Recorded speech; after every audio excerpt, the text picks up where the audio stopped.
In this video, we'll cover linking and unlinking zones.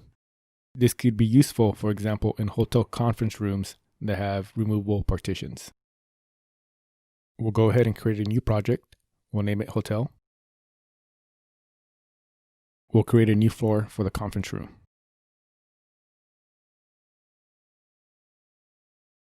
We'll enter our conference room, and we'll create 2 new zones for each room.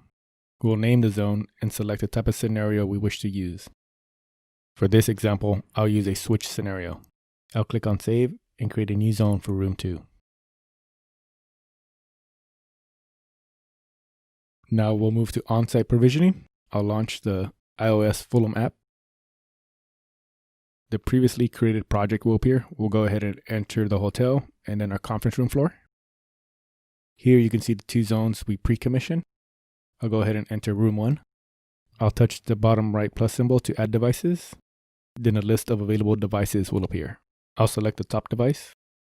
At this stage, the luminaire will begin to flash to identify whether this is the correct device we wish to add. If it is, I'll go ahead and click Add.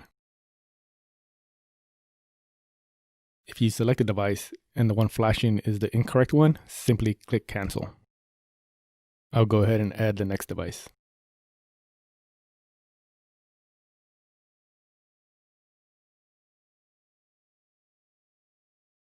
At this stage, we have 2 devices in the room 1 zone. I'll go ahead and add an in-ocean switch to this zone. Room 1 is now configured to work with the in-ocean switch. I'll go ahead and configure the scenes for this in-ocean switch. I'll configure scene A to 75% using the slider bar.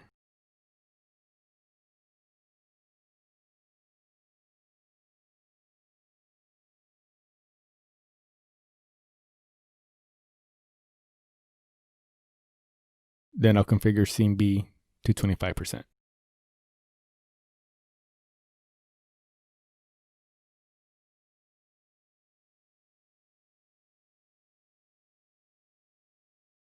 Room 1 is now configured with the in-ocean switch, having 2 different scenes.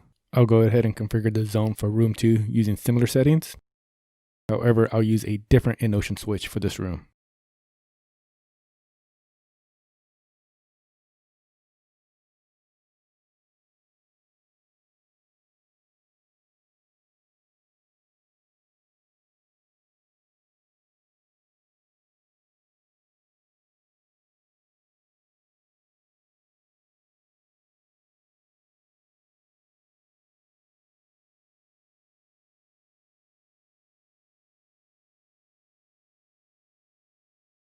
At this stage, room 1 and room 2 are configured to work independently. This would be an example where a partition wall is in place inside the conference room. However, if the partitioning wall is removed, we would like to link these zones together. Now we'll review linking the 2 zones together because the partitioning wall has been removed for a rental. I'll right-click on room 1 and select Link Zone. First, we'll select that the switch in room 1 controls room 2. Then we'll select the switch in room 2 can control room 1. The zones no longer work independently. The switch in room 2 controls the lights in room 2 and room 1, and the switch in room 1 now control room 1 and room 2. To configure the devices without a gateway setup, we'll go ahead and use the iOS app. It is important that the provisioning device, for example an iPad, is within range of the lighting devices. Our app displays the list of available projects. I'll go ahead and enter Hotel and then Conference Room. We can see that the 2 zones need configuration updates. I'll select room 1 and then configure all. Room 1 is now being configured to be controlled by the devices in room 2. I'll go ahead and do the same for room 2.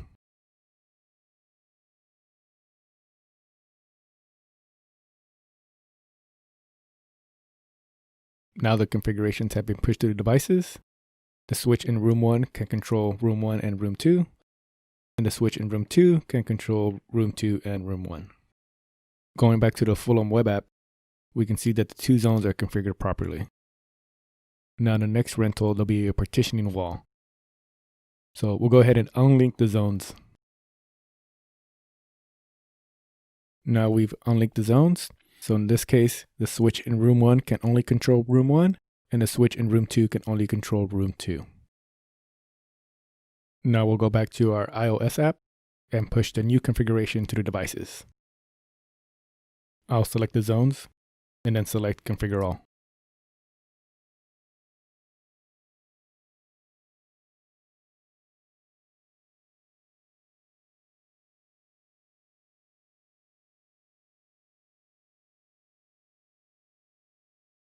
So now the zones have been reconfigured with a partitioning wall.